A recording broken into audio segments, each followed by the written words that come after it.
আগামী ২৬শে মে সোমবার বছরের শ্রেষ্ঠ ফলহারিণী অমাবস্যা।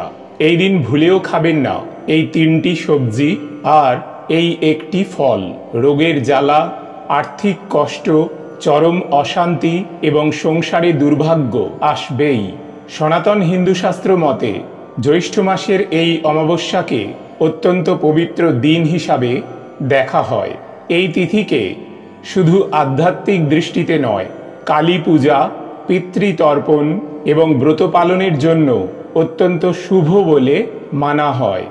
এই দিনে লক্ষ্মী নারায়ণের পূজা, মহাদেব শিবের পূজা, মা কালীর বিশেষ পূজা এবং শনিদেবের পূজা করা হয়। ফলহারিণী পূজার মাধ্যমে শুধু মা কালী নয়, নারী শক্তি, মাতৃত্ব ও আত্মত্যাগের প্রতি শ্রদ্ধা প্রকাশ করা হয়। ঠাকুর শ্রীরামকৃষ্ণ এই দিন শারদা মাকে কালী রূপে পূজা করেছিলেন। সেই আদর্শকে আমাদের ঘরে আনাই হলো এই পূজার আসল উদ্দেশ্য। ভক্তরা এদিন উপবাস রাখেন, ফল দান করেন এবং মন ও আত্মাকে শুদ্ধ করার জন্য জপ, ধ্যান ইত্যাদি করেন। তন্ত্রশাস্ত্রে বলা হয় অমাবস্যার রাতে একটা বিশেষ শক্তি কাজ করে। তাই এই দিন নেগেটিভ এনার্জি দূর করার জন্য কিছু উপায় বা টোটকা এবং শিব পূজা ও কালী পূজা করলে বিশেষ ফল পাওয়া যায়। এই দিনে গঙ্গা ও অন্যান্য পবিত্র নদীতে স্নান করলে সমস্ত পাপ নাশ হয়। জ্যৈষ্ঠ মাসে গঙ্গা স্নান অনেকেই প্রতিদিন করে থাকেন, তবে ফলহারিণী অমাবস্যার স্নানের গুরুত্ব সবচেয়ে বেশি।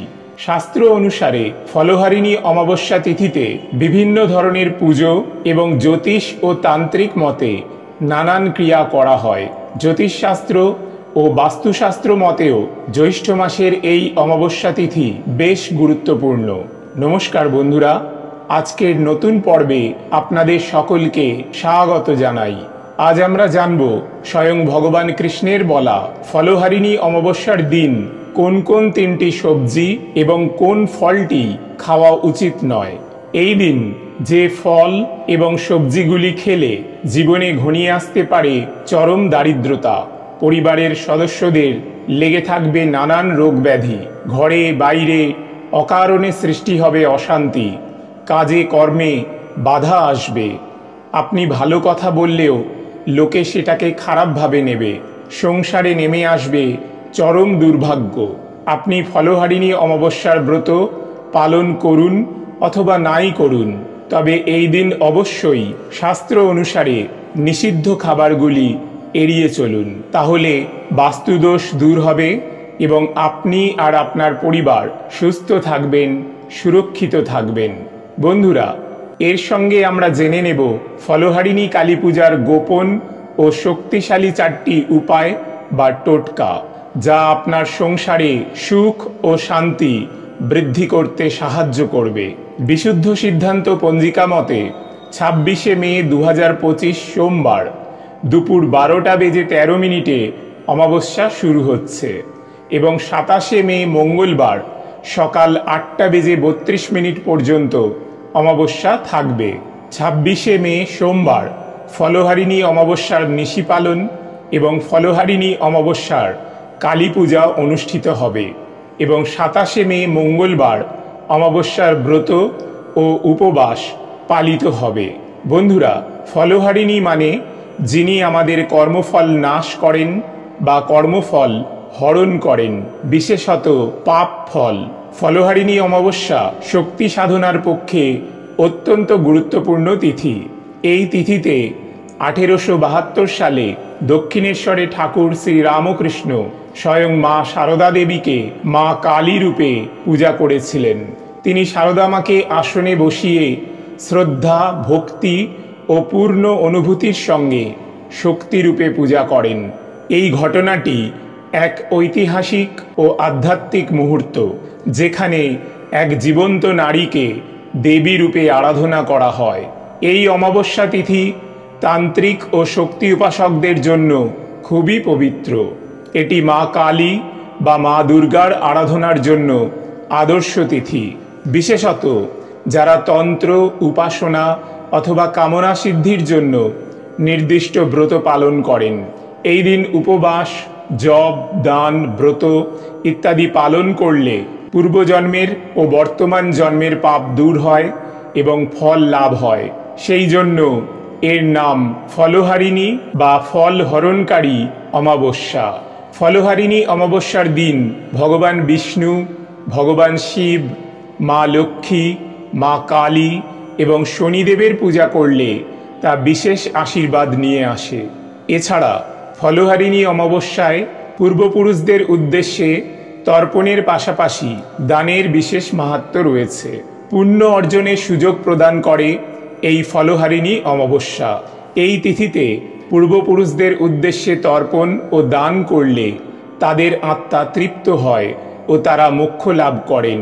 এর পাশাপাশি পিতৃদোষ থেকে মুক্তি পাওয়া যায় ও পরিবারের সদস্যরা পূর্বপুরুষদের আশীর্বাদ লাভ করেন। স্নান এবং দানের জন্য ব্রহ্ম মুহূর্তের সময়টাই সবচেয়ে ভালো। সেক্ষেত্রে এই স্নান হবে মঙ্গলবার ভোরে, তবে সোমবার দুপুর 12:13 থেকে সারাদিনই অমাবস্যা তিথি থাকবে, তাই সারাদিন স্নান এবং দান করা যাবে। এই দিনে নিষিদ্ধ সবজিগুলির মধ্যে প্রথমেই যেটির কথা বলবো সেটি হলো চাল কুমড়ো। ফলহারিণী অমাবস্যার দিন বাড়িতে কখনোই চাল কুমড়ো রান্না করবেন না। এই দিন অনেক জায়গায় কালী পুজো উপলক্ষে বা বিভিন্ন তান্ত্রিক ক্রিয়াতে চাল কুমড়ো বলি দেওয়া হয়। ফলহারিণী অমাবস্যার দিন পরিবারের কোনো সদস্যই চাল কুমড়ো খাবেন না। এই দিন চাল কুমড়ো খেলে বাড়িতে রোগ ব্যাধি লেগেই থাকবে। রোগের পিছনে খরচ করতে করতে আপনি সর্বশান্ত হয়ে যাবেন। সুতরাং সোমবার দিন এবং মঙ্গলবার অমাবস্যা থাকাকালীন কোনোভাবেই চাল কুমড়ো বা চাল কুমড়ো থেকে তৈরি কুমড়ো মিঠাই বা পেঠা মুখে তুলবেন না। এছাড়াও এই দিন আমিষ খাবার যেমন মাছ, মাংস, ডিম, পেঁয়াজ, রসুন, মুসুর ডাল ইত্যাদি তামসিক আহার এড়িয়ে চলুন এবং ঘরোয়া নিরামিষ আহার গ্রহণ করুন। দ্বিতীয় নিষিদ্ধ খাবারটি হল মাসকলাই বা বিউলির ডাল। অমাবস্যায় কালো বা সবুজ মাসকলাই বা এর থেকে তৈরি বিউলির ডাল খাওয়া অশুভ বলে মনে করা হয়। শাস্ত্রমতে অমাবস্যায় মাসকলাই খেলে তা গ্রহদোষ ও শনিদোষ বাড়ায় বলে মনে করা হয়। ফলহারিণী অমাবস্যার দিন বিউলির ডাল বা এর থেকে তৈরি কোনো খাবার খাবেন না। এই দিন ঘরে বা বাইরে বিউলির ডাল থেকে তৈরি কচুরি, ধোসা, রসবড়া বা কোনো প্রকার ভাজা বড়ি বা ঝোলের বড়ি খাওয়া এড়িয়ে চলুন। এছাড়া নেশা জাতীয় কোনো খাবার এই দিন গ্রহণ করবেন না। যারা নিয়মিত নেশা জাতীয় কোনো খাবার গ্রহণ করেন ফলহারিণী অমাবস্যার দিন অন্তত ব্রত পালনের সময়ে এগুলি গ্রহণ না করাই ভালো। এছাড়া ফলহারিণী অমাবস্যা পালনের সময় পরনিন্দা, পরচর্চা, মিথ্যা কথা বলা, ক্রোধ, কলহ এবং সহবাস সম্পূর্ণরূপে নিষিদ্ধ। মা কালী শক্তির রূপ, ভক্তের ভক্তির প্রতি সাড়া দেন। তাই এই দিনে মন, বাক্য ও কর্ম নিয়ন্ত্রণে রাখা উচিত। মা কালী ভক্তের আন্তরিকতা ও ত্যাগেই তুষ্ট হন। বন্ধুরা, সোমবার ফলহারিণী অমাবস্যার দিন দুপুরে পূর্ব দিকে মুখ করে বসে পূর্বপুরুষদের উদ্দেশ্যে জল, তিল ও পিণ্ড অর্পণ করুন। এর ফলে আপনার পূর্বপুরুষদের আশীর্বাদ পাবেন। এর সঙ্গে কোনো গরিব বা ব্রাহ্মণকে আপনার সাধ্যমতো চাল, তিল, গুড় ও সাদা বস্ত্র দান করুন। এর ফলে পিতৃদোষ কেটে যায়। এবার আমরা জেনে নেব ফলহারিণী কালী পূজার গোপন ও শক্তিশালী 4টি উপায় বা টোটকা। প্রথম উপায়টি হল ফলহারিণী অমাবস্যার রাতে মা কালীর ছবি বা মূর্তির সামনে বসে 5টি লাল জবা ফুলে অর্ঘ্য দিন। প্রতিটি ফুল দিয়ে বলুন, মা, আমার সমস্ত পাপ, বাধা, দুর্ভাগ্য দূর করো। অর্ঘ্য দেবার শেষে 21 বার কালী মন্ত্র জপ করুন। এর ফলে পাপক্ষয় হয় এবং কর্মক্ষেত্রে অগ্রগতি হয়। দ্বিতীয় উপায়টি হল ফলহারিণী কালী পুজোর রাতে একটি ছোট মাটির বা ধাতুর প্রদীপে তেল বা ঘি দিন এবং তাতে 7টি কালো তিল দিন। তারপর প্রদীপটি জ্বালান। এই সময় মা কালীর মন্ত্র জপ করুন। এর ফলে শত্রু বিনাশ হয়, রাহু কেতুর দোষ কেটে যায় এবং কুদৃষ্টি থেকে মুক্তি মেলে। তৃতীয় উপায়টি হল, আপনার পরিবারের কোনো সদস্যের যদি কুনজর লাগে বা হঠাৎ করে কোনো অসুখ হয়, তাহলে একটি পাত্রে লবণ ও সর্ষে নিন, পরিবারের ওই সদস্যের মাথার ওপর দিয়ে 7 বার ঘুরিয়ে বাইরে দক্ষিণ দিকে ফেলে দিন। এরপর মা কালীর সামনে প্রণাম করুন। এর ফলে কুনজর, অশুভ শক্তি এবং হঠাৎ অসুখ দূর হয়।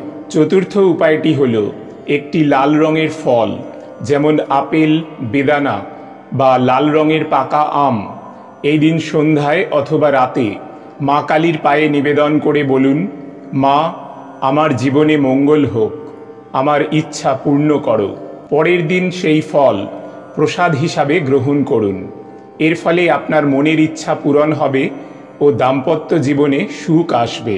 ফলহারিণী অমাবস্যায় দিন বা রাতে এইসব টোটকা করার সময় তামসিক বা আমিষ খাদ্য পরিহার করুন। স্নান করে কাঁচা কাপড়ে টোটকা করুন। রাত্রিতে চুপচাপ টোটকা করুন। উচ্চস্বরে কোনো কথা বলবেন না।